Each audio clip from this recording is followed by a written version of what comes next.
Your Rally Factor is on tonight. If you're having a hard time using Obamacare's broken website, you shouldn't be penalized for not signing up this year. We can't make extortion routine as part of our democracy. Both Republicans and the president stepping up the rhetoric on day 8 of the government shutdown. But who will blink? Charles Krauthammer and I will analyze. Andrew Breitbart had to know that he was targeting me. This woman, a former federal employee, says she will sue the widow of Andrew Breitbart over an internet beef that happened years ago. This on top of Jesse Ventura suing the widow of American sniper Chris Kyle. Is America becoming a mean and ruthless country? We'll debate it. Also tonight, the state of California says children can legally have more than 2 parents. Also in Colorado, some counties now want to secede from that state. Caution, you are about to enter the no-spin zone. The factor begins right now.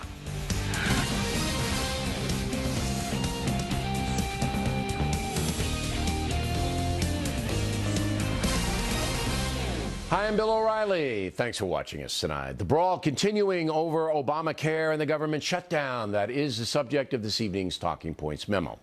On day 8 of the shutdown, both sides upped the rhetoric. Last night, Talking Points suggested a 1-year reprieve for folks who don't want to buy into Obamacare. This because of the chaos surrounding the implementation of it and the waivers the president has already granted to some business concerns. This morning, Republicans echoed that. If you're having a hard time using Obamacare's broken website, you shouldn't be penalized for not signing up this year. Very simple. That's all we were asking for. A 1-year delay of that tax is more than fair given how poorly the rollout of Obamacare has been. Now, a few hours later, President Obama replied. What we haven't been able to get are serious positions from the Republicans that would allow us to actually resolve some core differences. The greatest nation on earth shouldn't have to get permission from a few irresponsible members of Congress every couple of months just to keep our government open or to prevent an economic catastrophe. The core difference, as the president puts it, is this. Republicans believe Obamacare, as it has developed, will drastically harm the country. Democrats believe the exact opposite, and the Democrats have the law on their side. But Mr. Obama opened the door to some changes with the waiver deal. Once he did that, a legal battle began.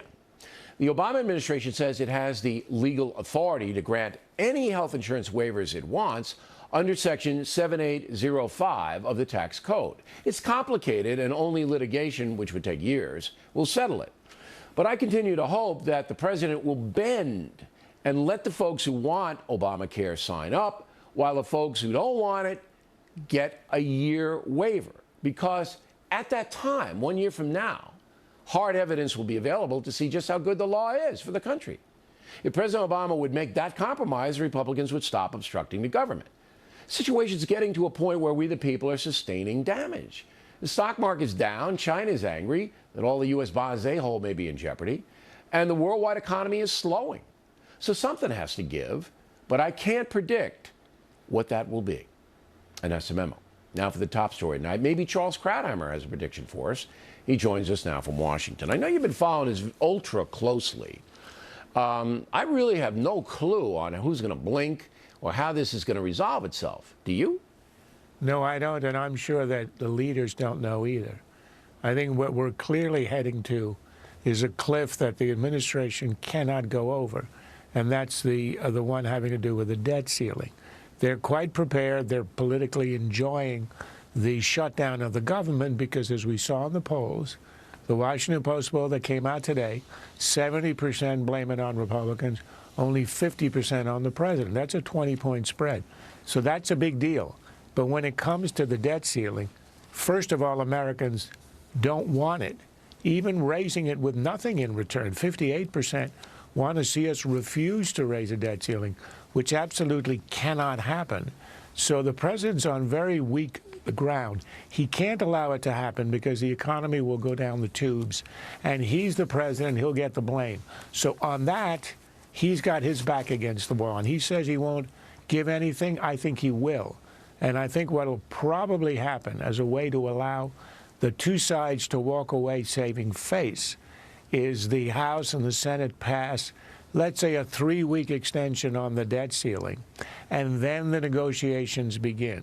In other words, the president is able to say, I didn't negotiate until they extended the debt ceiling, and the speaker is able to say, all I wanted from the president was for him to sit down and to talk to us and negotiate over a range of issues, and I think the administration would do it the day after there were an extension of the debt ceiling. 2 points. So that's the finesse. In the Washington Post poll, you cited a 70-50, which adds to 120. I just want to clarify that some people think both parties are at fault. Yeah, a lot do, of course. Which is why we got 120% rather than 100. Yeah. But the differential is 20% more of those polled by the Washington Post feel that the Democrats are not to blame as much as the Republicans. But that's going to change, I think.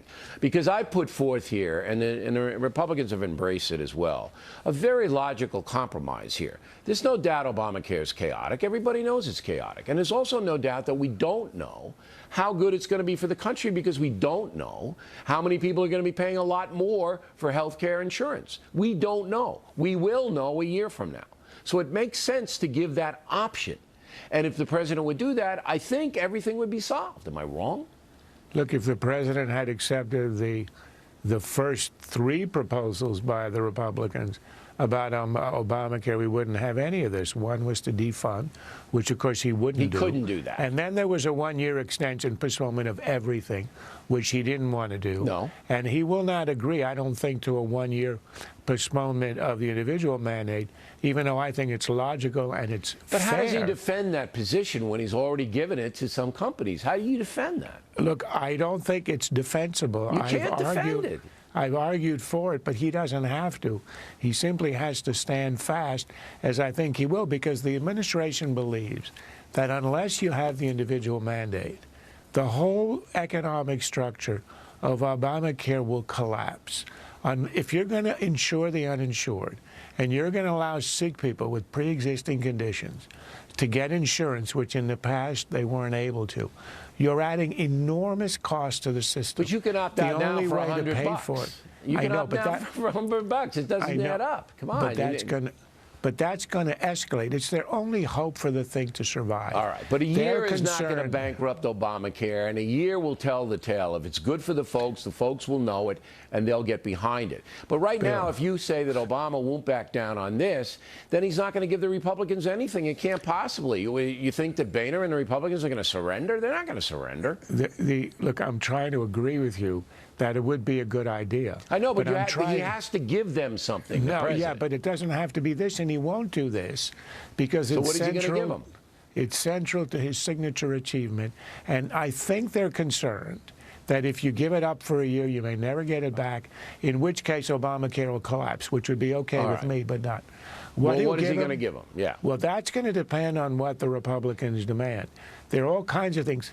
You know, there's a fundamental choice here. Are they going to ask for a concession on Obamacare, or are they going to ask the traditional Republican demand, which is to reduce spending, fiscal restraint, and all that kind of stuff, which has been what they got in the previous negotiations on the debt ceiling and on continuing resolutions? I'm not sure the Republicans even agree among themselves over which is going to be the demand.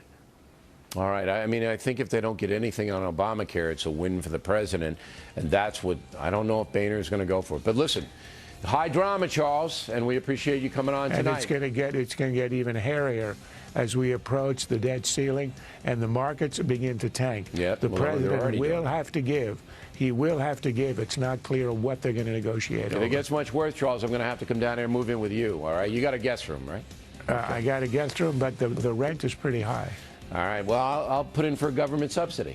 Next on the rundown, a new political ad that says Democrats are very nasty people. Is that out of line? And then, is America a mean and ruthless country? Some very disturbing things going on. The Factor will be right back.